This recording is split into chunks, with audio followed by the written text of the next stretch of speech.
O som metálico e final da chave girando na fechadura foi o ponto final de uma vida. Helena sentiu o peso da porta de madeira se fechando contra suas costas. Um baque surdo que ecoou no corredor vazio e dentro de sua alma. O apartamento, agora um fantasma de cheiros e memórias, não era mais seu. Em sua mão, o papel da ordem de despejo, amassado pela força do seu desespero, parecia queimar sua pele. Ela podia sentir o coração apertar dentro do peito, uma dor física, aguda, como se estivesse sendo esmagado. Lá fora, o vento frio de fim de tarde assobiava pelas frestas do prédio, um lamento que se misturava ao choro contido que arranhava sua garganta.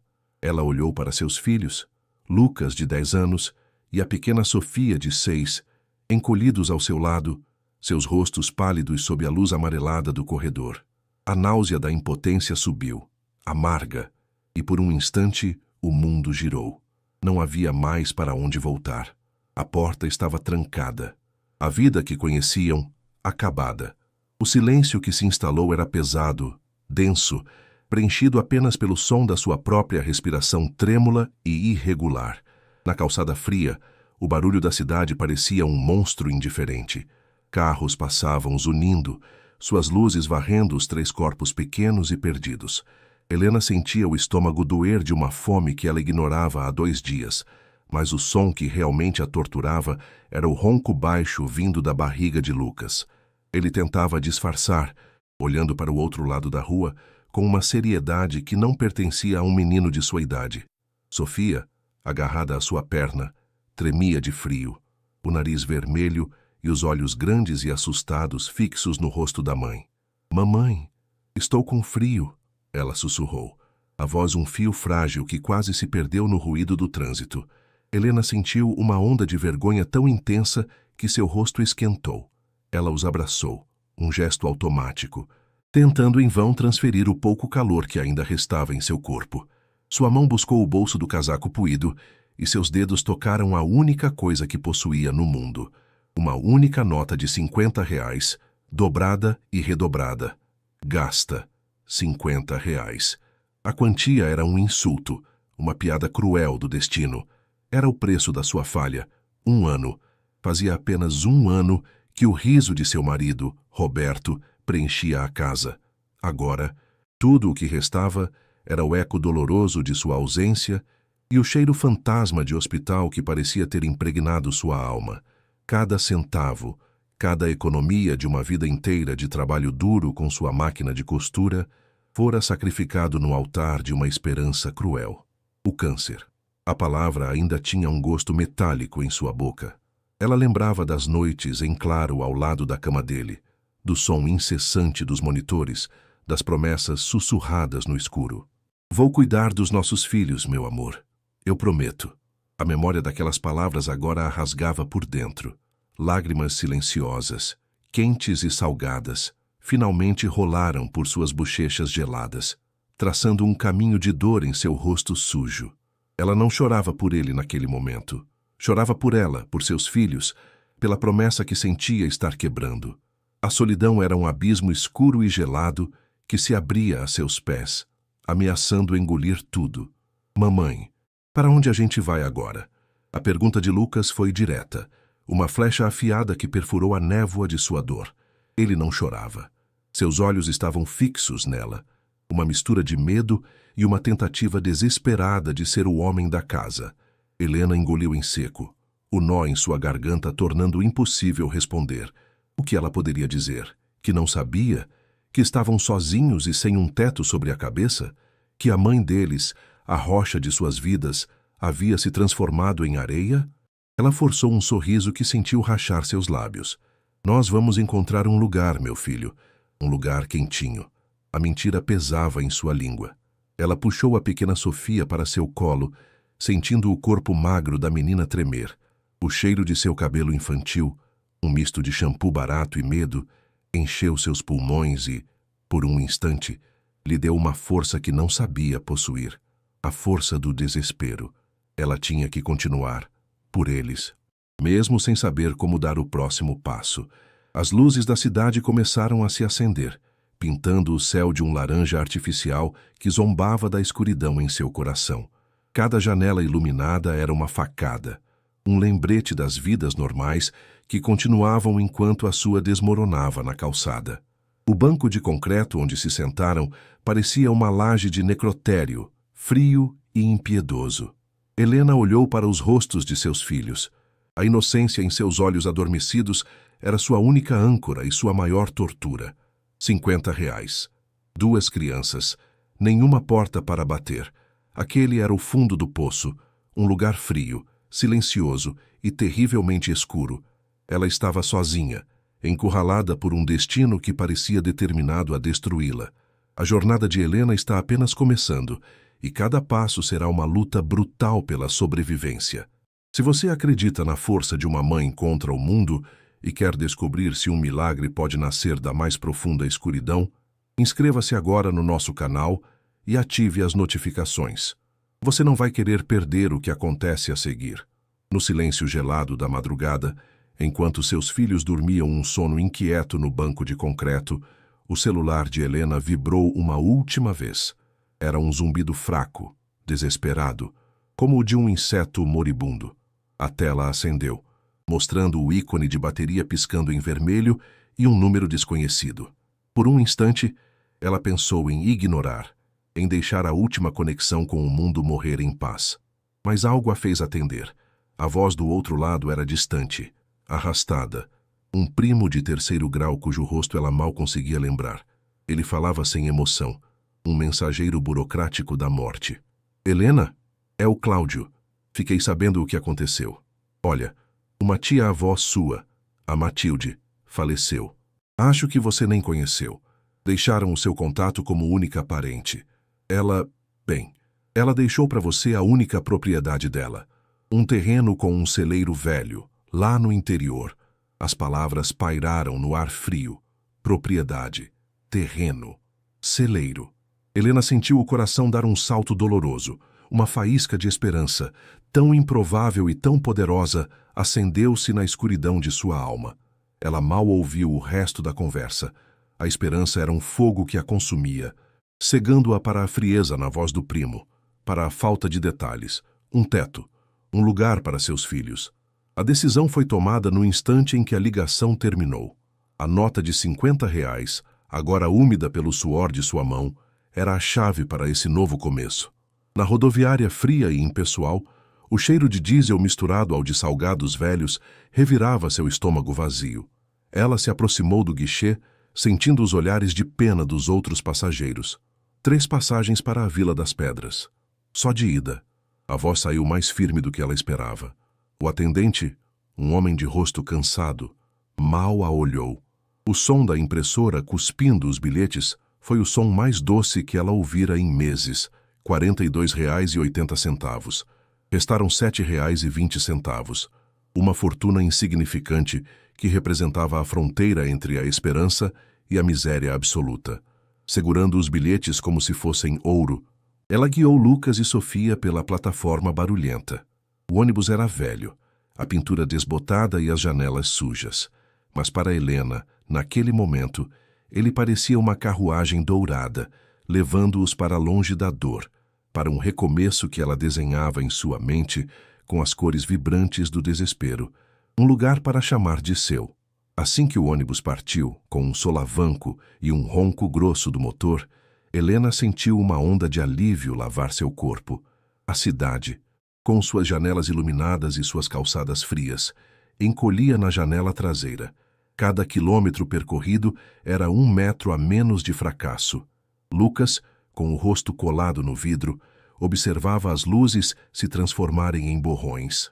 Sofia, já exausta, deitou a cabeça em seu colo e adormeceu quase instantaneamente.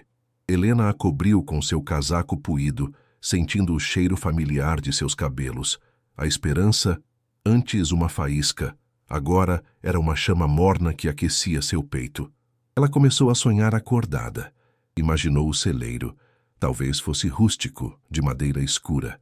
Ela poderia limpá-lo, remendar o telhado, com sua velha máquina de costura, que conseguira salvar do despejo, poderia fazer cortinas, consertar roupas para os vizinhos, plantaria uma horta. Lucas poderia correr livre sem o perigo dos carros. Sofia teria um quintal. A simplicidade da imagem era tão avassaladora que lágrimas de gratidão e não de dor brotaram em seus olhos.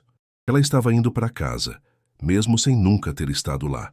A viagem era longa, um teste de resistência para seu corpo e sua nova fé. O ônibus rangia e balançava, um monstro metálico devorando estradas de asfalto remendado. O calor do dia transformou o interior do veículo em uma estufa, o ar viciado e pesado. Helena usou os trocados que restavam para comprar 2 pacotes de biscoito de polvilho e uma garrafa de água em uma parada. A refeição era miserável, mas ao ver a alegria nos olhos de seus filhos por terem algo para mastigar, ela sentiu uma pontada de orgulho. Estamos quase chegando, meus amores. Ela mentia de tempos em tempos, mais para si mesma do que para eles. A paisagem mudou lentamente. Os prédios deram lugar a casas simples, depois a campos vastos e secos. O verde era pálido, castigado pelo sol. O isolamento começou a se instalar em seu coração, uma pequena semente de dúvida. Onde exatamente eles estavam indo? O primo não dera um endereço, apenas Vila das Pedras. Pergunte pelo terreno da velha Matilde. Uma instrução tão vaga que, agora, sob a luz dura da tarde, soava como um mau presságio. Mas ela empurrou o pensamento para longe. Não podia fraquejar agora. O sol já se punha quando o motorista gritou "Vila das Pedras", um anúncio que soou como uma sentença. O ônibus parou no acostamento de uma estrada de terra batida. Não havia vila. Não havia casas. Apenas uma placa de madeira carcomida pelo tempo com o nome do lugar. O motorista apontou para uma trilha que se perdia no mato. O terreno da Matilde é por ali, uma meia hora de caminhada. E com isso, fechou a porta e partiu, levantando uma nuvem de poeira vermelha que os engoliu e depois se dissipou, deixando para trás um silêncio profundo e assustador. O som do motor desaparecendo no horizonte foi como cortar a última corda que os ligava ao mundo. Estavam sozinhos. O ar estava mais frio ali, com um cheiro de mato e terra úmida. Helena sentiu um arrepio percorrer sua espinha, não apenas pelo frio. Sofia começou a choramingar. "Mamãe, quero ir embora." O coração de Helena apertou. "Calma, filha. É logo ali." Ela agarrou a alça da mala pesada com uma mão e a mão de Sofia com a outra. Lucas, em silêncio, caminhava ao seu lado, o pequeno guardião de uma família perdida. A caminhada foi um pesadelo. A trilha era irregular, cheia de pedras e raízes. A mala, com as poucas roupas e a máquina de costura, parecia pesar 1 tonelada. A escuridão descia rápido no campo aberto, e os sons da noite começaram a surgir. O pio de uma coruja, o zumbido de insetos, o farfalhar de algo no mato alto. Cada som fazia Helena sobressaltar-se. O medo, que ela mantivera trancado, começou a arranhar a porta. Ela pensou nos perigos: cobras, animais, pessoas. O que ela estava fazendo? Arrastando seus filhos para o meio do nada, baseada na palavra de um estranho. A imagem do celeiro aconchegante em sua mente começou a se desfazer, substituída por sombras e formas ameaçadoras. Seus músculos queimavam, a respiração era um sopro ofegante. Lucas tropeçou e caiu, ralando o joelho. O choro dele, alto e doído, cortou o silêncio da noite e foi como uma faca no coração de Helena. Ela se ajoelhou, limpou o ferimento com a barra de sua própria blusa e o abraçou, tentando transmitir uma segurança que ela estava a milhas de sentir. Foi então que ela o viu, recortado contra o céu púrpura, no topo de uma pequena elevação, estava o celeiro. A silhueta era torta, quebrada. Uma das paredes parecia estar inclinada, e parte do telhado simplesmente não existia, deixando um buraco irregular por onde se via o céu estrelado. Não era rústico, era decrépito. A chama de esperança em seu peito vacilou, fumaçou e se reduziu a uma brasa fraca. Um vento frio soprou do alto da colina, trazendo consigo um cheiro que ela conhecia, mas que não pertencia a um lar. Era o odor adocicado e nauseante da decomposição. Mofo, madeira podre. E algo mais, algo azedo e animal. Ela parou. o corpo inteiro rígido. Sofia se escondeu atrás de suas pernas. Lucas olhou para a estrutura e depois para a mãe, os olhos arregalados de uma compreensão que ela desejava que ele não tivesse.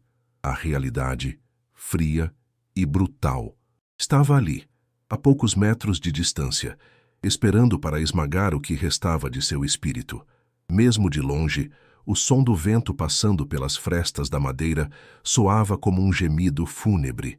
Com o coração martelando contra as costelas, ela forçou os pés a se moverem nos últimos metros. A cada passo, a visão ficava pior.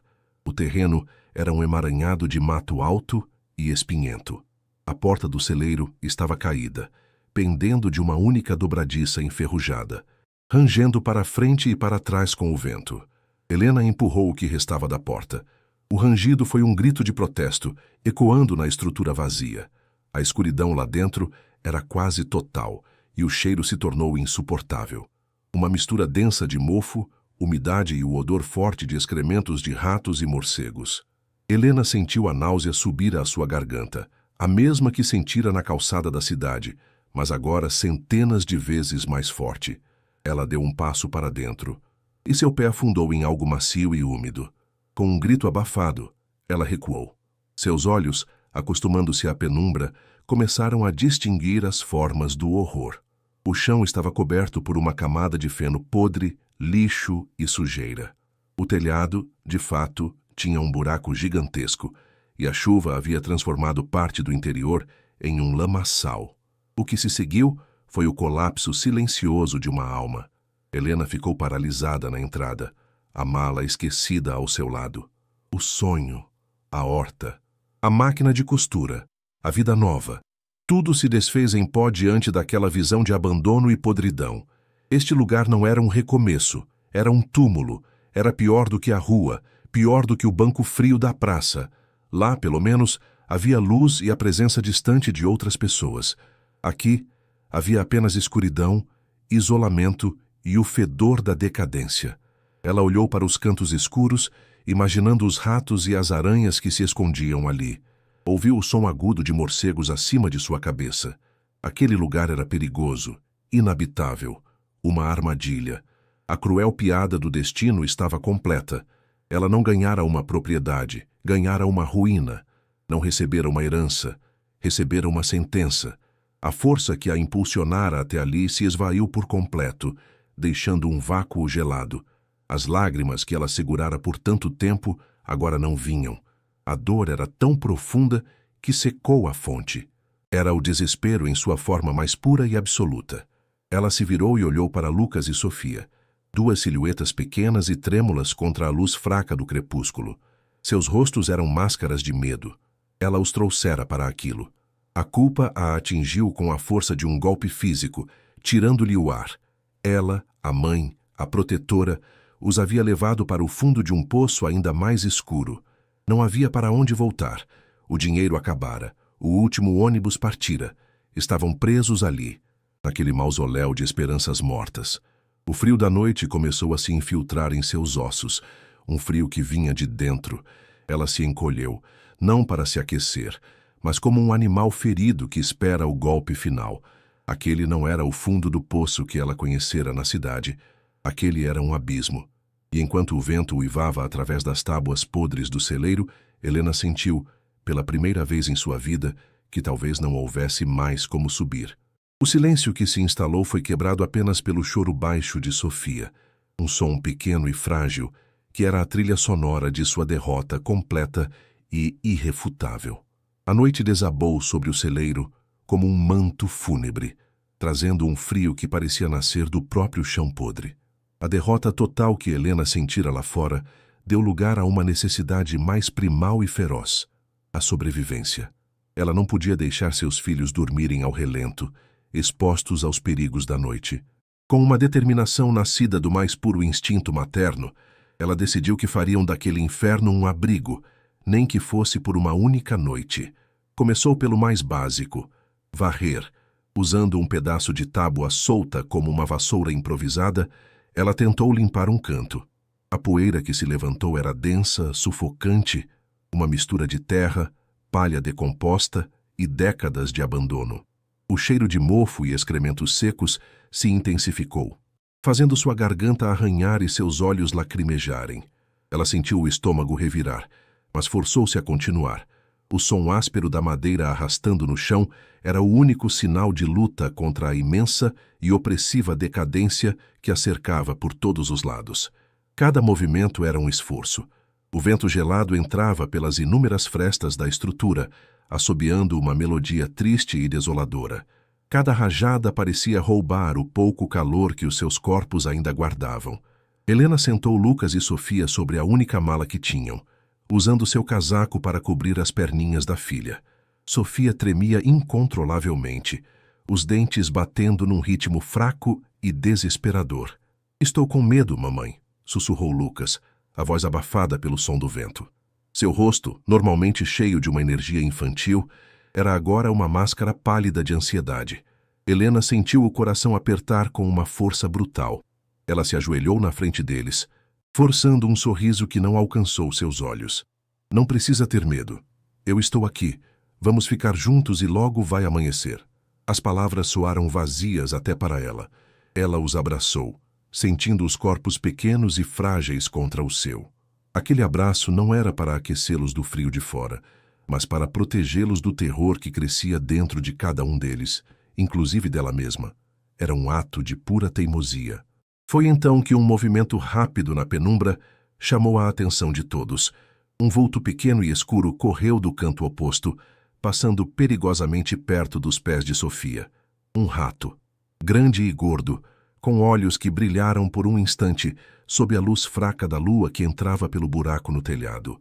Sofia soltou um grito agudo, um som de puro pavor que cortou o ar e se agarrou ainda mais forte à mãe. O coração de Helena disparou, uma mistura de repulsa e medo. Mas a reação de Lucas foi diferente. Após o susto inicial, a expressão de medo em seu rosto foi substituída por uma centelha de desafio infantil. Talvez fosse o tédio, a energia reprimida ou a necessidade de provar alguma coragem naquele ambiente opressor. Mas ele se levantou de um salto. "Eu pego ele, mãe!" gritou, a voz ecoando estranhamente no espaço cavernoso do celeiro. Antes que Helena pudesse impedi-lo, ele já estava correndo, os pés desajeitados levantando nuvens de poeira e sujeira enquanto perseguia a criatura que desaparecia na escuridão. A perseguição foi caótica e curta. O rato, ágil e conhecedor do território, zigue-zagueava entre os detritos espalhados pelo chão. Lucas, impulsionado por uma adrenalina infantil, o seguia de perto, os braços abertos como se pudesse capturá-lo no ar. "Cuidado, filho, pare com isso", Helena gritou, a voz carregada de pânico. A ideia de seu filho tocando naquele animal imundo, ou se machucando na escuridão e na sujeira, era apavorante.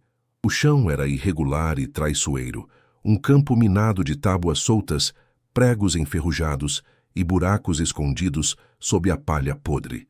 O som dos pés de Lucas batendo na madeira era abafado e irregular, pontuado pelo pio assustado de morcegos perturbados no alto da estrutura.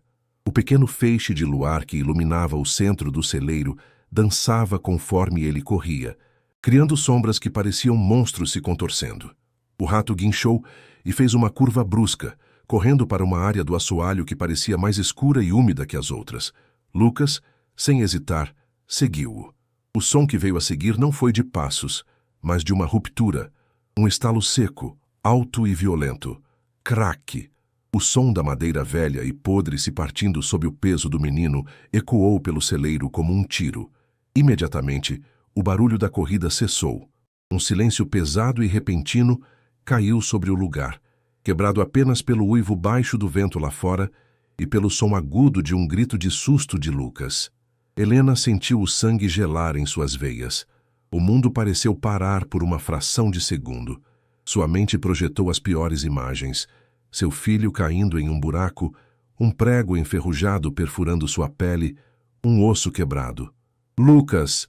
ela gritou, o nome rasgando sua garganta, enquanto ela se punha de pé e corria na direção de onde viera o som, o coração martelando contra suas costelas, com uma violência que a deixou sem ar. A escuridão naquela parte do celeiro era quase completa. E o medo de não saber o que encontraria era uma tortura física, uma agonia que paralisava e impulsionava ao mesmo tempo. Era o medo primordial de uma mãe. Ao chegar ao local, seus olhos levaram um segundo para se ajustar. Lucas estava no chão, sentado em meio a farpas de madeira, mas parecia inteiro. Ele não estava chorando de dor, mas olhava fixamente para o chão à sua frente, o rosto pálido e os olhos arregalados de surpresa. "Mãe, olha!" ele disse, a voz trêmula, e apontou com o dedo.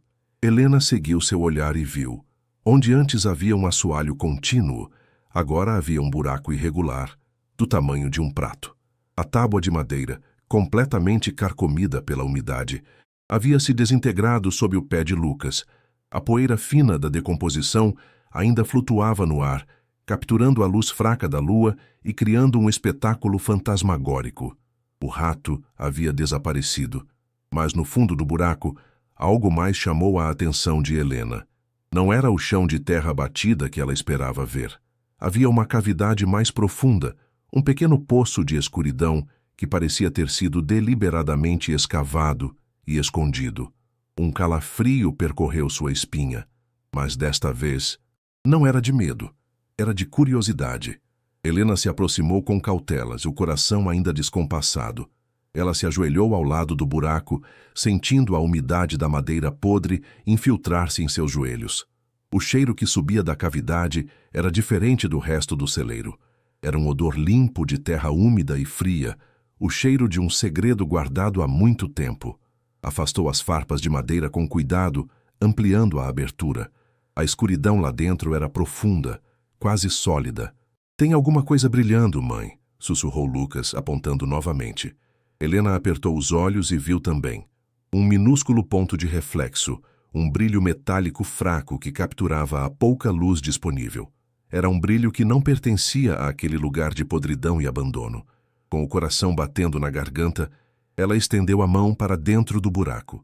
Seus dedos mergulharam na terra fria e solta, afundando alguns centímetros até que tocaram em algo. Não era terra, era duro, frio e estranhamente pesado. Um objeto metálico. A sensação enviou uma onda de adrenalina por todo o seu corpo.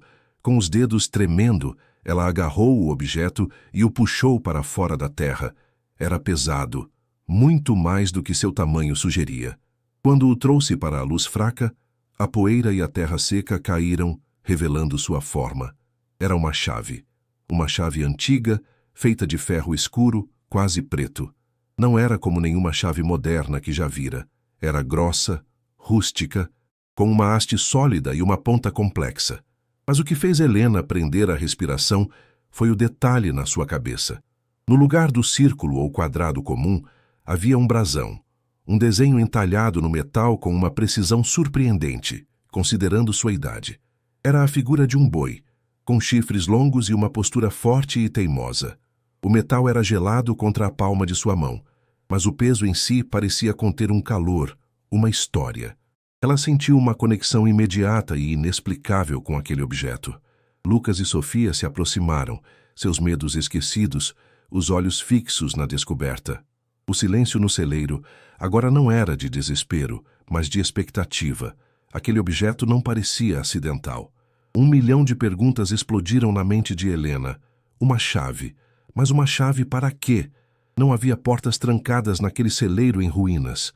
A única porta estava caída de suas dobradiças. Não havia armários, nem portões, nem nada que exigisse uma chave tão robusta e antiga. A esperança, aquela emoção traiçoeira que ela pensou ter sido esmagada para sempre, começou a se agitar novamente em seu peito. Mas desta vez, não era a esperança por um abrigo, mas a esperança por uma resposta. Aquela chave era uma pergunta, um mistério colocado em suas mãos. Era o primeiro fio de uma narrativa que ela não sabia que existia. Olhou para o buraco no chão. Aquilo não era um acidente. Alguém, há muito tempo, cavara aquele buraco, colocara a chave ali e a cobrira, esperando que um dia fosse encontrada. Por quê? A lógica lhe dizia para ser cética, que poderia não ser nada, mas seu instinto, afiado pela dor e pelo desespero, gritava que aquilo era importante.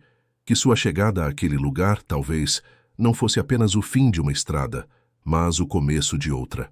Ela se levantou, a chave pesada em sua mão. Seus olhos, agora mais do que apenas assustados, tornaram-se os de uma investigadora.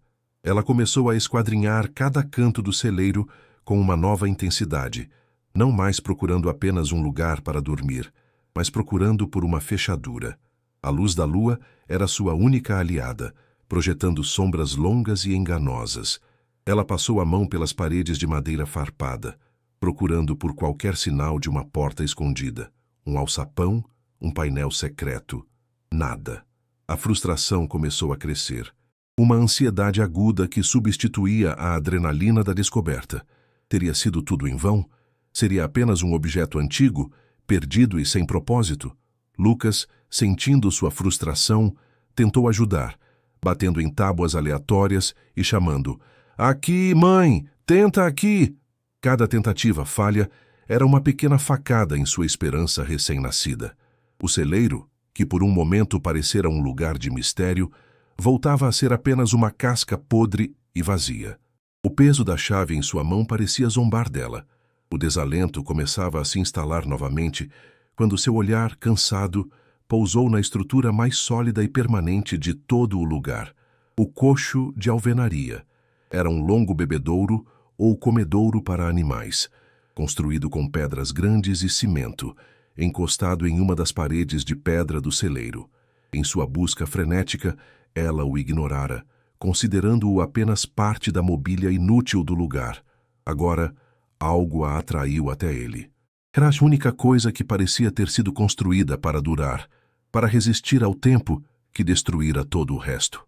Ela se aproximou lentamente, passando os dedos pela superfície áspera e fria da pedra. Estava coberto de musgo seco e teias de aranha. Parecia intocado há um século. Enquanto seus dedos traçavam as linhas irregulares do cimento que unia as pedras, ela sentiu algo, uma anomalia na textura, uma área que não era tão áspera quanto o resto. Ela se inclinou, forçando os olhos na penumbra, e limpou a sujeira e o musgo com a manga da blusa, revelando o que estava por baixo daquela camada de tempo. Lá estava, entalhado na face de uma das maiores pedras do coxo, gasto e suavizado pelos anos, mas ainda inconfundível. Era o mesmo brasão rústico da chave, o boi, olhando fixamente para ela da pedra fria. Helena sentiu um choque elétrico percorrer seu corpo.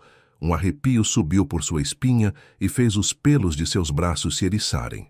Não era coincidência, era um sinal, uma conexão direta entre a chave escondida e aquela estrutura de pedra.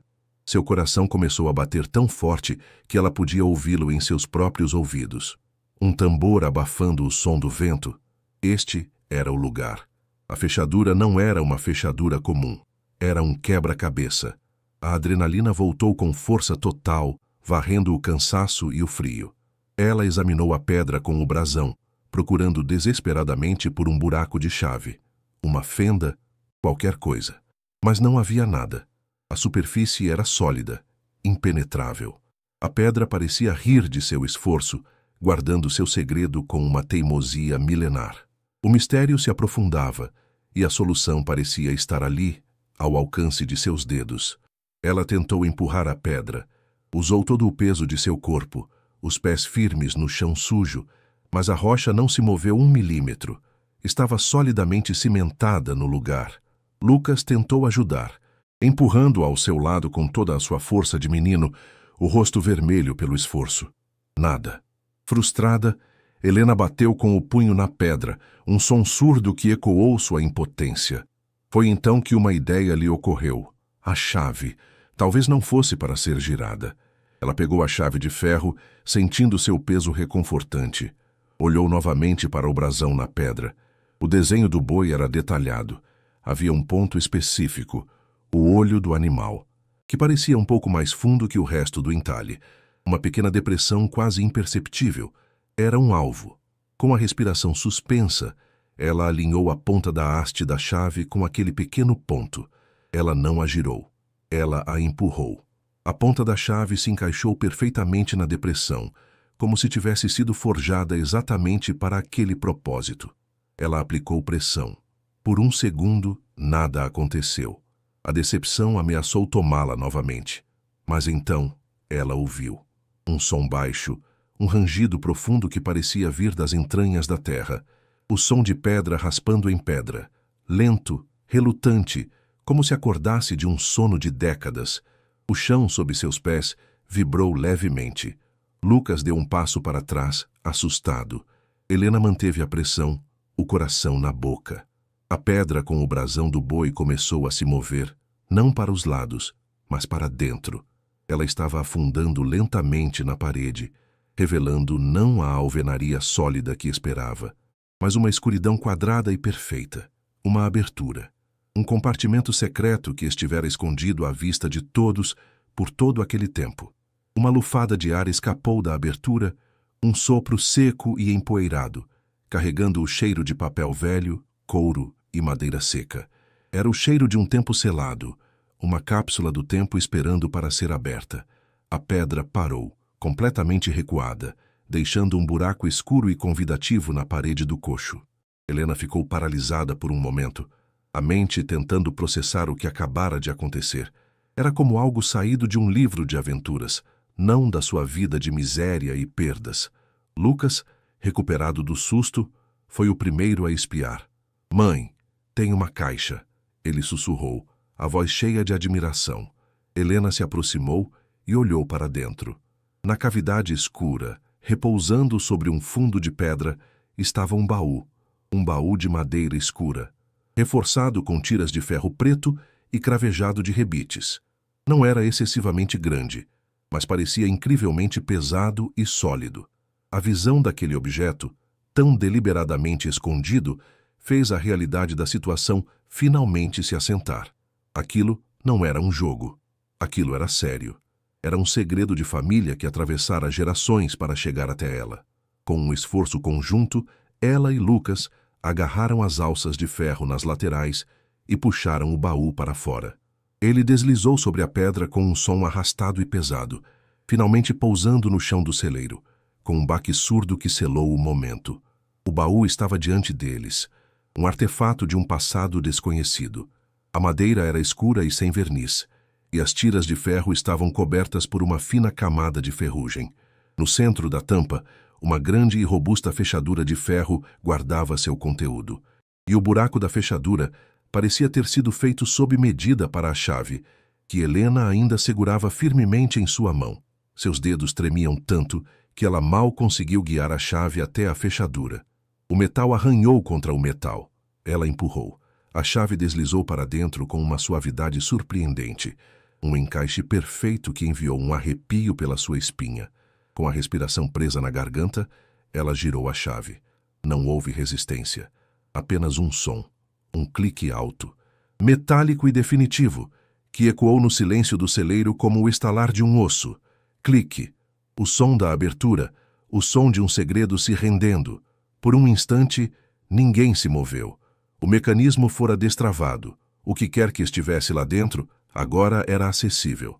Aquele som foi o ponto de virada, a fronteira entre o antes e o depois. Com o coração batendo descontroladamente, Helena colocou as mãos na tampa pesada. Ela hesitou por um segundo. Um último momento de dúvida a assaltando. E se estivesse vazio? E se fosse apenas uma brincadeira cruel de um ancestral excêntrico? O medo da decepção era quase tão grande quanto a curiosidade. Ela olhou para os rostos de Lucas e Sofia, iluminados pela expectativa, e soube que não podia mais recuar. Ela tinha que saber. Com um suspiro profundo, ela levantou a tampa. A dobradiça rangeu em protesto, um gemido longo e agudo, e então a luz da lua, fraca e prateada, derramou-se dentro do baú e revelou seu conteúdo.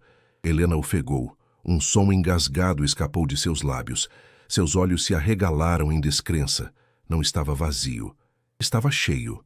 O interior estava forrado com panos grossos e oleados, e, sobre eles, repousavam objetos que não pareciam reais. Eram barras retangulares, de um amarelo denso e fosco. A luz fraca dançava em suas superfícies, produzindo um brilho quente e pesado, o brilho inconfundível do ouro. Ela não conseguia acreditar. Sua mente se recusava a processar a imagem. Ouro, barras de ouro maciço. Ali, no chão imundo de um celeiro em ruínas, em meio à sua mais profunda miséria, parecia uma alucinação, um sonho febril trazido pela fome e pelo desespero. Estendeu a mão trêmula e tocou em uma das barras. O metal era frio ao toque, mas sua densidade era chocante. Era incrivelmente pesado. Ela tentou levantar uma. O esforço surpreendeu-a. O peso era real, inegável. Não era uma ilusão. Lágrimas brotaram em seus olhos e escorreram por seu rosto. Mas desta vez não eram de tristeza ou de dor. Eram lágrimas de choque, de confusão, de uma onda avassaladora de emoção que ela não conseguia nomear. Era uma fortuna. Uma fortuna que poderia mudar sua vida, a vida de seus filhos para sempre. Uma fortuna que aparecera do nada, um milagre nascido da podridão. Lucas tocou uma das barras com a ponta do dedo, os olhos arregalados. Mãe, a gente está rico? Ele perguntou com a voz embargada, mal ousando acreditar, mas havia mais. Embaixo das barras de ouro, cuidadosamente posicionado no fundo do baú, havia outro volume. Era um pacote plano, embrulhado em um pedaço de lona encerada e amarrado com um cordão de couro. Era evidente que fora protegido com um cuidado ainda maior que o ouro. Com as mãos ainda tremendo, Helena moveu cuidadosamente algumas das barras para o lado e pegou o pacote. Era leve em comparação com o ouro, mas parecia conter algo muito mais significativo. O nó do cordão de couro estava ressecado e se desfez em seus dedos. Ela desenrolou a lona encerada, que estalou com a idade. Dentro, repousava um conjunto de papéis amarelados e frágeis e um pequeno livro de capa de couro. O cheiro que emanava deles era o cheiro da própria história. Papel antigo, tinta desbotada e o aroma sutil de couro curado. Ela pegou o primeiro papel. Era um mapa, desenhado à mão com uma caligrafia elegante, mostrando rios, colinas e pedaços de terra com nomes que ela não reconhecia. O papel era quebradiço em suas mãos. Ela desdobrou outro documento. As palavras formais e a caligrafia rebuscada eram difíceis de decifrar sob a luz fraca. Mas ela conseguiu distinguir o título, Escritura Original de Propriedade. O nome em destaque era o de um homem que ela nunca ouvira falar, mas que compartilhava seu sobrenome. Era um ancestral. E a escritura descrevia um pedaço de terra muito maior do que o terreno abandonado em que ela se encontrava. O documento parecia vibrar em suas mãos com o peso da história que continha. Aqueles não eram apenas papéis velhos, eram provas. Provas de posse, de identidade, de um passado que fora deliberadamente enterrado. O ouro era a riqueza material, um tesouro impressionante que resolveria seus problemas imediatos. Mas aqueles documentos, ela sentiu instintivamente, eram algo mais. Eram a chave para um segredo muito mais profundo e, talvez, muito mais perigoso do que a simples descoberta de um tesouro escondido. Eram a voz de quem quer que tivesse escondido aquele baú. A voz que, finalmente, depois de décadas de silêncio, estava prestes a ser ouvida. Por fim, ela pegou o pequeno livro. A capa de couro estava rachada e gasta nas bordas, mas ainda era resistente. Não havia título na capa. Ela abriu na primeira página. A caligrafia era firme, mas apressada. As palavras de um homem escrevendo seus pensamentos no final de um longo dia. Era um diário. A data no topo da primeira página a fez prender a respiração. 1968. Décadas atrás. Ela leu a primeira linha. O coronel esteve aqui novamente hoje. Seus olhos são os de um abutre sobre a carcaça. Um arrepio percorreu a espinha de Helena. Aquelas palavras escritas por uma mão fantasma há tanto tempo eram vívidas e cheias de uma premonição sombria. O diário não era um registro de colheitas ou do tempo. Era o testemunho de um conflito. O ouro no baú não era apenas uma economia. Era um fundo de guerra. Uma herança escondida não para enriquecer, mas para lutar. Naquele momento, no meio do celeiro escuro, com o ouro brilhando a seus pés e o diário em suas mãos, Helena entendeu. Sua jornada até ali não fora um acidente. Ela não tropeçara em um tesouro. Ela fora convocada. Convocada por um passado que se recusava a morrer. Com as crianças finalmente adormecidas embaladas pela exaustão em um ninho improvisado de roupas e esperanças minguadas, Helena acendeu a fraca lanterna de seu celular, o último resquício de bateria sendo sacrificado no altar do passado. Ela abriu o diário. O cheiro de couro velho e papel empoeirado subiu de suas páginas, um perfume fantasmagórico de um tempo esquecido. As folhas eram finas e quebradiças, amareladas nas bordas, e ela as virava com um cuidado reverente, com medo de que se desfizessem em pó sob seus dedos. O silêncio do celeiro era profundo, quebrado apenas pelo som do vento uivando lá fora e pelo farfalhar frágil do papel. Seu coração batia em um ritmo pesado e ansioso. Ela não estava apenas lendo um livro, estava exumando uma voz, um grito que ficara preso entre aquelas linhas por mais de 50 anos. A luz trêmula do celular dançava sobre a caligrafia desbotada, e ela sentiu um arrepio percorrer sua espinha. Era o medo do desconhecido, a vertigem de estar à beira de uma revelação que mudaria tudo para sempre. A primeira entrada que seus olhos encontraram a fez prender a respiração. 12 de março de 1968. A tinta estava desbotada, mas as palavras carregavam um peso que o tempo não conseguira apagar. O coronel Valadares esteve aqui novamente hoje. A frase era simples, mas carregada de uma tensão palpável. Seus olhos não mudam. São os olhos de um abutre sobrevoando uma carcaça que ainda não morreu.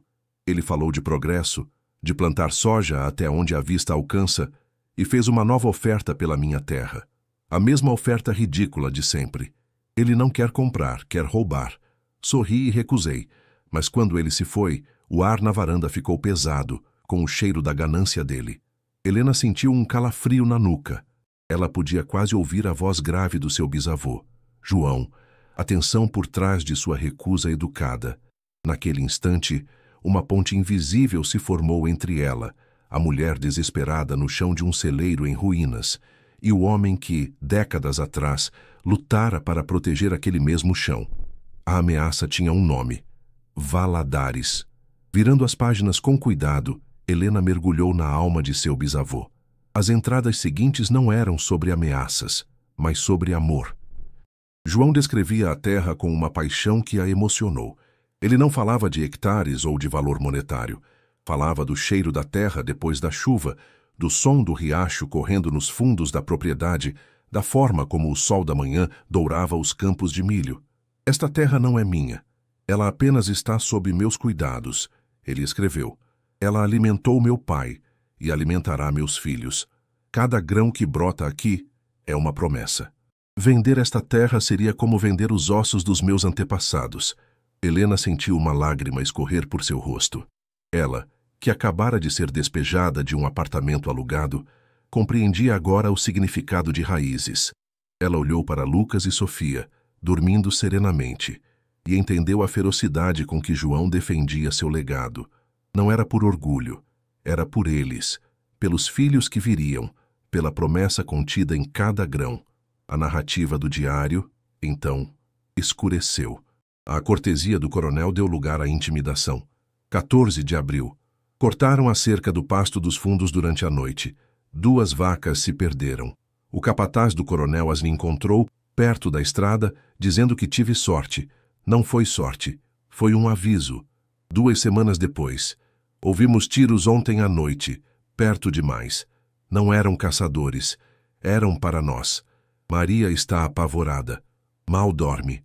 As crianças perguntam por que não podem mais brincar perto do riacho. A angústia de João se infiltrava em cada palavra, a tinta parecendo carregada de seu suor frio. Helena sentia seu próprio estômago se contrair em um nó. Ela podia ouvir os tiros fantasmagóricos, sentir o medo de se viver em um estado de sítio, encurralado na própria casa por um predador paciente e cruel. O diário se transformara no registro de uma tortura psicológica, uma guerra de nervos travada na solidão daquelas terras. O isolamento que ela própria sentia agora era a principal arma do inimigo. Com as mãos trêmulas, Helena desenrolou o mapa antigo ao lado do diário. A luz do celular revelou uma topografia detalhada, com rios, elevações e divisas marcadas com uma caligrafia elegante. Ao lado, ela abriu a escritura original. O documento, com seu selo oficial e linguagem rebuscada, descrevia os limites exatos da propriedade de João Batista, seu bisavô. Eram centenas de hectares.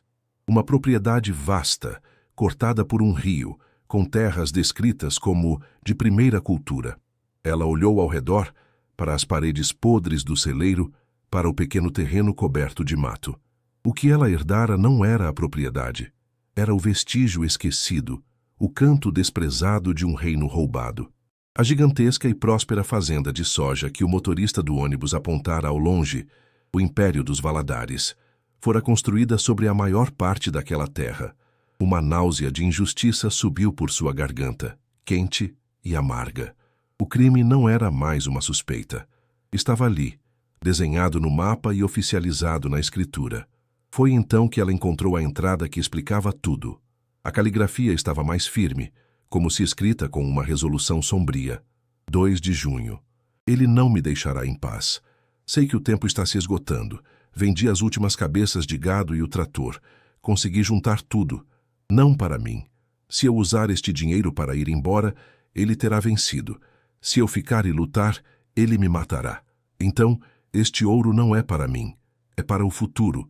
Para que um dia, um filho, neto ou bisneto meu, com o sangue desta terra correndo nas veias, possa usá-lo para comprar a justiça que o dinheiro do coronel hoje me nega. Helena parou de ler, seu peito ofegante. O brilho do ouro ao seu lado mudou de significado. Não era um tesouro, era um arsenal. Não era sorte, era um testamento. Uma arma forjada em desespero e escondida para uma guerra que atravessaria gerações. Ela olhou para as barras de metal frio e sentiu o peso não de seu valor, mas de sua responsabilidade. A herança não era a riqueza, era a missão. Ela virou para a que seria a última página escrita. A data era 15 de junho de 1968. A caligrafia, antes firme, agora era um rabisco apressado, quase ilegível, as letras tremendo sobre o papel. Ele sabe que não vou ceder. Disse aos seus homens que esta terra só sairia do meu nome quando eu estivesse debaixo dela. Acho que ele tomou isso como uma sugestão. Seus capangas rondam a propriedade todas as noites. O cheiro de perigo está no ar, denso como a neblina da manhã. Escondi tudo. O baú está seguro. Minha irmã Matilde, na capital, sabe da chave. Ela é a única esperança. Que Deus proteja minha família. E era isso. A frase terminava ali, no meio da página. As folhas seguintes estavam em branco, um vazio ensurdecedor que gritava o que acontecera a seguir. João Batista não escrevera mais, porque não podia mais escrever. Helena sentiu o pânico final de seu bisavô, como se fosse seu. O terror de um homem que sabia que sua morte estava se aproximando. O silêncio daquelas páginas em branco era a confissão do crime. O primeiro raio de sol da manhã atravessou uma fresta na parede do celeiro. Uma lâmina de luz que cortou a escuridão e a poeira, iluminando o rosto exausto de Helena. Ela passara a noite inteira em claro, viajando por 5 décadas até o coração de um crime. A euforia da descoberta do ouro se dissipara, substituída pelo peso esmagador da verdade. Aquele tesouro não era uma solução fácil, era a semente de um conflito perigoso. Aqueles documentos não eram uma escritura, eram uma declaração de guerra. Ela olhou para Lucas e Sofia, que se mexiam no sono, suas respirações tranquilas, um contraste brutal com a tempestade que se formava em seu peito. Ela não era mais apenas uma mãe viúva e despejada. Era a guardiã de um segredo de família, a herdeira de uma luta sangrenta. A responsabilidade a esmagava. Proteger seus filhos agora significava muito mais do que encontrar comida e abrigo. Significava decidir se deveria desenterrar um passado que um homem poderoso fizera de tudo para manter morto e enterrado. Foi quando um som estranho quebrou a paz do amanhecer. Não era o canto dos pássaros ou o farfalhar de folhas ao vento. Era o ronco de um motor potente, grave e regular, que se aproximava pela estrada de terra com uma confiança que destoava completamente daquele cenário de abandono. O som cresceu em volume, um zumbido baixo e ameaçador que parecia fazer vibrar as tábuas podres do assoalho. O coração de Helena deu um salto violento e doloroso contra suas costelas. O instinto gritou antes que o pensamento pudesse se formar. Com um movimento rápido e desesperado, ela agarrou um pedaço de lona suja e encardida e o jogou sobre o baú aberto, escondendo o brilho do ouro e os papéis amarelados. O motor desligou e um silêncio repentino e pesado caiu sobre o lugar. Ela se levantou, o corpo rígido, e se postou entre a lona e seus filhos, como uma loba protegendo sua cria.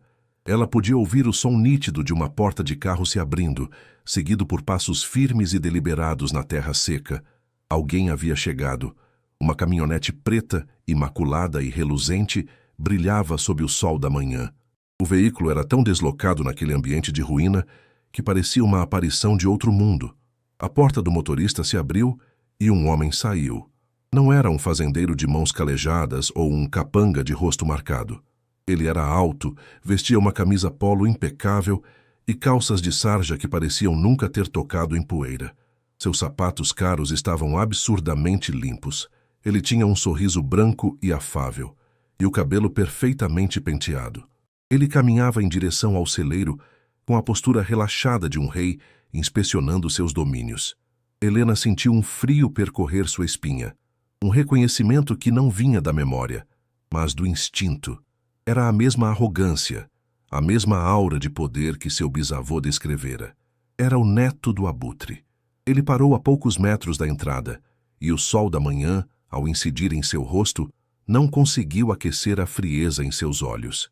Era Dr. Arthur Valadares. "Bom dia", disse ele, a voz tão suave e polida quanto sua aparência. "Sou Arthur Valadares. Sou o proprietário da fazenda ao lado, seu vizinho, por assim dizer." O sorriso dele era amplo, mas não alcançava os olhos. "Um dos meus funcionários me disse que tínhamos novos ocupantes no velho celeiro." Fiquei preocupado.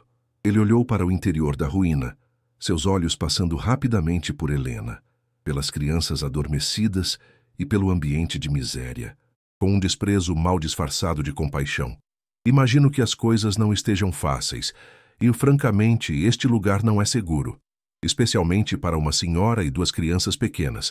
Cada palavra era dita com uma calma calculada, um tom de superioridade paternalista que fez o sangue de Helena ferver. Ela sentiu seu coração martelar. Ele não estava preocupado. Ele estava inspecionando, verificando a ameaça que ela representava para o império que a família dele construiu sobre o sangue da família dela. "Veja bem", ele continuou, dando um passo à frente, invadindo o espaço pessoal dela com uma confiança insolente. "Eu sei que este terreno por si só não vale absolutamente nada. É um pedaço de terra improdutivo, abandonado há décadas. Legalmente é seu, mas na prática é um problema." Ele então baixou o tom, como se estivesse confidenciando um segredo, a expressão de falsa piedade se aprofundando. "Mas eu sou um homem de bom coração, e odeio ver uma família nessa situação. Quero ajudar." Ele enfiou a mão no bolso da camisa impecável e retirou um talão de cheques e uma caneta de ouro. O som do clique da caneta foi obscenamente alto no silêncio tenso. "Vou lhe dar R$ 5.000 por este pedaço de terra. É mais do que qualquer pessoa jamais pagaria. Para que você possa levar seus filhos, pegar um ônibus e recomeçar em um lugar decente. Considere um ato de caridade."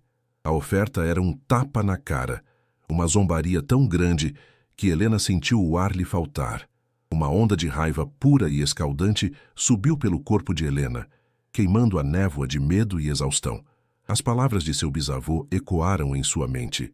Ele não quer comprar, quer roubar. A história estava se repetindo, o mesmo roteiro de ganância e desprezo, agora representado pelo neto. Ela olhou diretamente nos olhos de Arthur Valadares, e por trás do verniz de civilidade, ela viu. Viu a mesma frieza predatória, a mesma certeza de poder, o mesmo olhar de abutre. Ela sentiu o peso do diário, escondido sob a lona, como se fosse uma brasa em seu peito. A vontade de gritar, de expor o crime ali mesmo, de atirar o ouro e os documentos na cara dele, foi quase irresistível. Mas então, ela ouviu o suspiro suave de Sofia, dormindo. A imagem de seus filhos, vulneráveis e indefesos, foi como um balde de água gelada em sua fúria. O medo por eles era uma âncora que a prendia ao chão, silenciando o grito de justiça em sua garganta. Com um esforço monumental, ela controlou a voz para que não tremesse. Agradeço a oferta, doutor, mas a terra não está à venda. As palavras saíram baixas, mas firmes, e pairaram no ar pesado entre eles. O efeito foi imediato e assustador. O sorriso de Arthur Valadares não apenas desapareceu. Ele se desfez, como se fosse uma máscara de gesso se quebrando, revelando a expressão dura e fria por baixo. Seus olhos se estreitaram, a falsa simpatia evaporando para dar lugar a um brilho gélido e perigoso. Ele a estudou por um momento, a cabeça levemente inclinada, como uma serpente avaliando sua presa antes de dar o bote. O ar ficou mais denso, carregado de uma ameaça palpável. A máscara havia caído. "Senhora", disse ele, e sua voz não era mais suave, mas sim um sussurro baixo e cortante como vidro quebrado. "Eu acho que a senhora não entendeu. Esta área é muito isolada, muito perigosa." Ele deu um passo para mais perto, o cheiro de seu perfume caro invadindo o ar mofado do celeiro. Um contraste doentio. "Coisas ruins acontecem por aqui, sabe? Sempre aconteceram." Ele olhou para as vigas podres do teto, depois para as crianças adormecidas.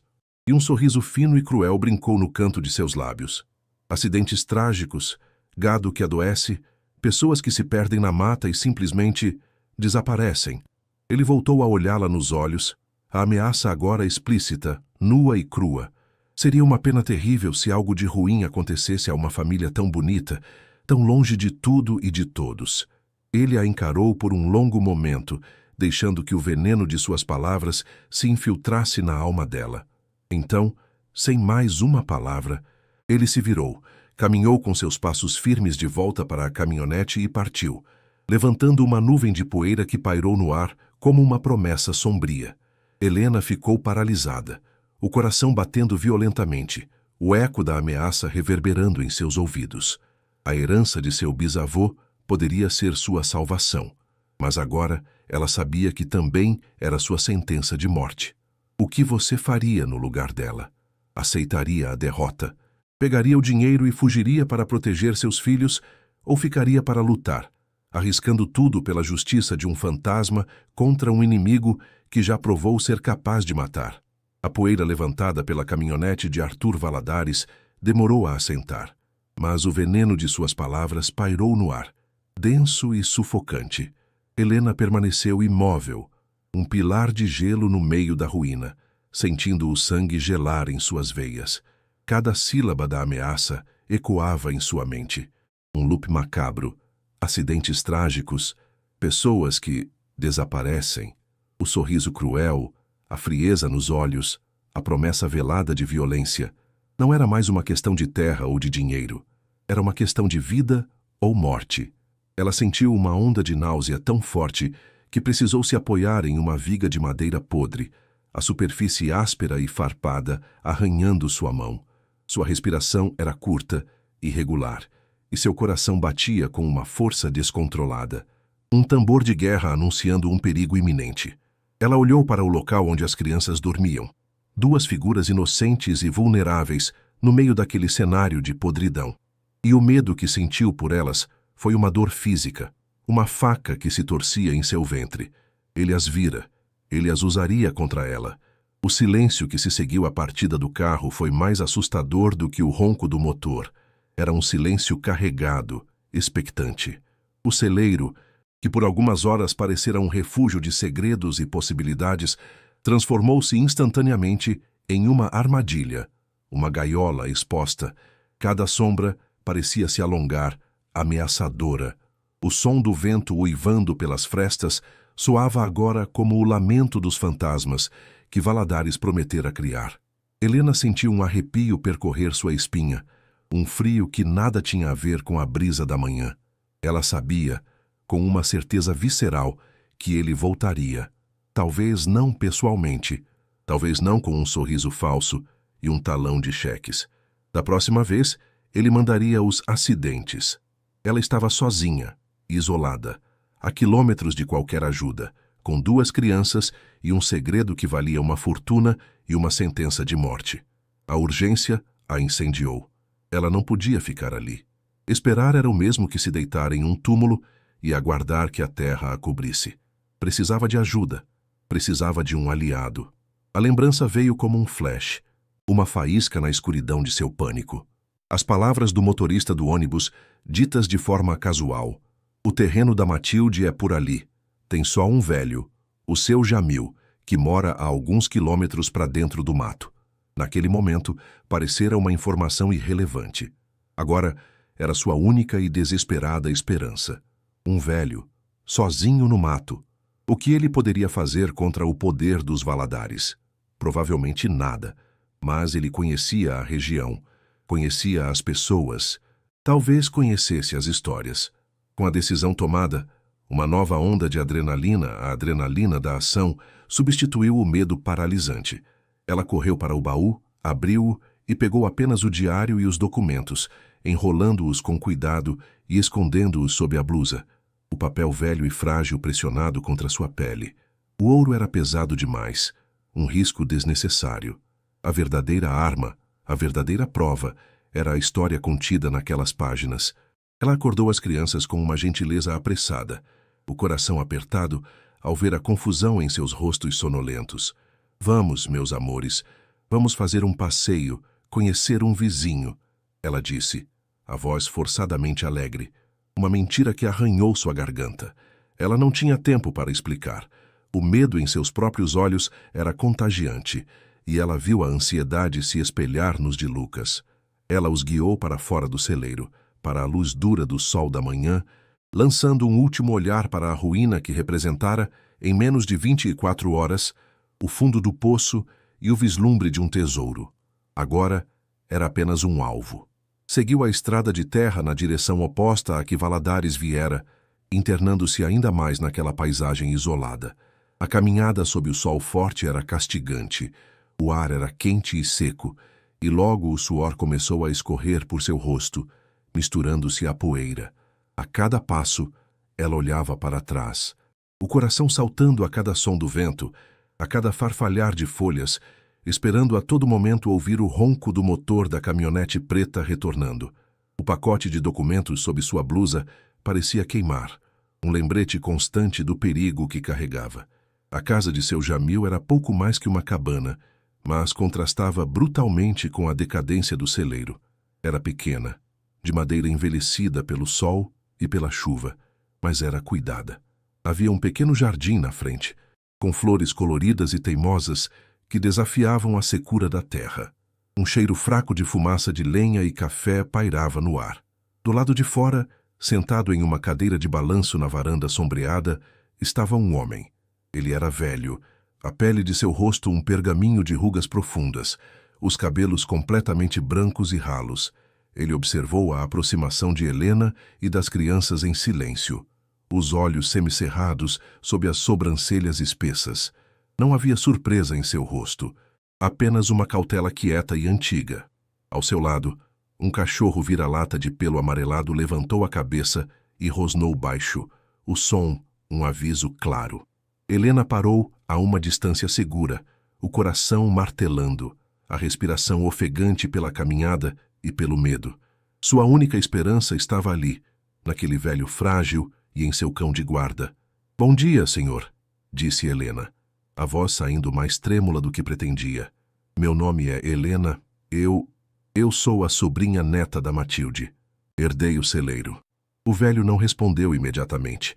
Ele a estudou com seus olhos surpreendentemente lúcidos, um olhar que parecia penetrar através de sua fachada de calma forçada e ver o pânico por baixo. Ele fez um gesto lento com a mão, e o cachorro parou de rosnar, deitando a cabeça sobre as patas, mas sem desviar os olhos dela. Matilde se foi, então, ele disse finalmente, a voz grave e arrastada pelo tempo, mas ainda firme. Era uma boa mulher. Não vinha aqui há muitos anos. Ele olhou para as crianças que se escondiam atrás das pernas de Helena e seu rosto se suavizou um pouco. Mas você não veio até aqui, com esse sol na cabeça e com as crianças, só para me dizer isso. Seu rosto está branco como papel. O que aconteceu? A pergunta direta, sem rodeios, quebrou a última barreira de autocontrole de Helena. A urgência e o medo transbordaram. Ela não podia mais esconder. Dr. Arthur Valadares. Ele esteve lá. As palavras saíram em um jorro. Ele me ofereceu dinheiro pela terra. Me ameaçou. Ao ouvir o nome Valadares, uma mudança sutil, mas inconfundível, ocorreu na expressão de seu Jamil. A quietude deu lugar a uma rigidez alerta. Seus olhos, antes apenas observadores, agora queimavam com a brasa de uma memória antiga e dolorosa. Ele se endireitou na cadeira, as mãos nodosas agarrando os braços do móvel com uma força surpreendente. O nome era uma chave que abria uma porta trancada há muito tempo em sua alma. Arthur, o neto do coronel, ele sussurrou, e o nome do coronel saiu de seus lábios como uma maldição. Ele olhou para Helena de uma forma diferente, não mais como uma estranha, mas como alguém que tropeçara no mesmo ninho de cobras que ele conhecia tão bem. Entre, disse ele, a voz agora um comando. Rápido. Não é bom ficar aqui fora falando desse assunto. Ele se levantou com um gemido de esforço, o corpo protestando, mas os movimentos ainda cheios de uma determinação silenciosa. A porta da casa se abriu com um rangido familiar. O interior da casa era simples, limpo e escuro. Um refúgio do sol escaldante lá fora. O cheiro de café era mais forte ali. Seu Jamil ofereceu água para as crianças e apontou para uma cadeira de madeira para Helena. Ela sentou-se, sentindo os músculos das pernas tremerem de alívio e tensão. Com as mãos trêmulas, ela retirou o pacote de debaixo da blusa e o colocou sobre a pequena mesa de madeira entre eles. Eu encontrei isso, disse ela, a voz baixa, em um baú escondido no celeiro. É do meu bisavô, João Batista. Jamil olhou para o diário de capa de couro e para os papéis amarelados. Ele não os tocou, apenas olhou. O rosto uma máscara de emoções conflitantes. Por um longo momento, o único som no cômodo era o tic-tac de um relógio de parede. Então ele estendeu a mão, o dedo indicador trêmulo traçando o contorno do diário. João, ele murmurou, e Helena viu lágrimas brotarem nos cantos de seus olhos velhos. Eu me lembro dele. Eu era um menino, um peão na fazenda dele. Ele era um homem bom, um homem justo. O testemunho era a confirmação que Helena precisava. Helena abriu o diário e mostrou a seu Jamil as entradas, a história do coronel, as ameaças, o medo. O velho lia com dificuldade, os lábios se movendo silenciosamente, mas a cada frase, o aperto em sua mandíbula se tornava mais forte. A dor em seu rosto era palpável. É verdade, ele disse, a voz embargada. Tudo verdade. Eu vi. Eu era um menino, mas eu vi a ganância do coronel. Ele queria tudo. A terra do João era a mais fértil do vale, com a melhor água. O coronel não suportava isso. Ele fez uma pausa, os olhos perdidos em uma memória distante e terrível. Todo mundo tinha medo dele. A polícia, o prefeito, todos comiam na mão dele. João foi o único que disse não, o único que teve a coragem de enfrentá-lo. Ele olhou para Helena, e em seus olhos havia um misto de tristeza e um respeito profundo que atravessava as décadas. Seu bisavô era o homem mais corajoso que eu já conheci, e eles o mataram por isso. A confirmação final, dita em voz alta, pairou no ar, fria e pesada como uma lápide. O assassinato não era mais uma suposição, era um fato. Eu estava lá, continuou seu Jamil, a voz agora um sussurro conspiratório, como se ainda temesse ser ouvido depois de todos aqueles anos. Na noite em que ele desapareceu, meus pais me mandaram levar um recado para o João. Estava escuro, e quando cheguei perto da casa, ouvi vozes altas, zangadas. Eu reconheci a voz do coronel Valadares e de seus capangas. Eu era só um garoto. Fiquei com medo. Me escondi no mato, atrás de umas moitas. Ele fechou os olhos, e Helena podia ver que ele não estava mais na cabana. Estava de volta àquela noite, um menino apavorado na escuridão. O cheiro de seu medo, o som de seu coração batendo nos ouvidos. Eles arrastaram o João para fora de casa. Ele lutou, mas eram muitos. Eu ouvi um barulho surdo, e depois, silêncio. Ele não se mexeu mais. Uma lágrima solitária escorreu pela face enrugada do velho, um rio traçando o mapa de sua dor. Ele estava confessando um segredo que guardara por mais de 50 anos, um peso que carregara sozinho por toda a sua vida. O trauma estava tão vivo nele que era palpável. Eu fiquei escondido por horas, ele prosseguiu, a voz falhando. Não me atrevi a me mover, a respirar. A lua apareceu entre as nuvens e eu os vi. Eles não estavam sozinhos. Estavam cavando.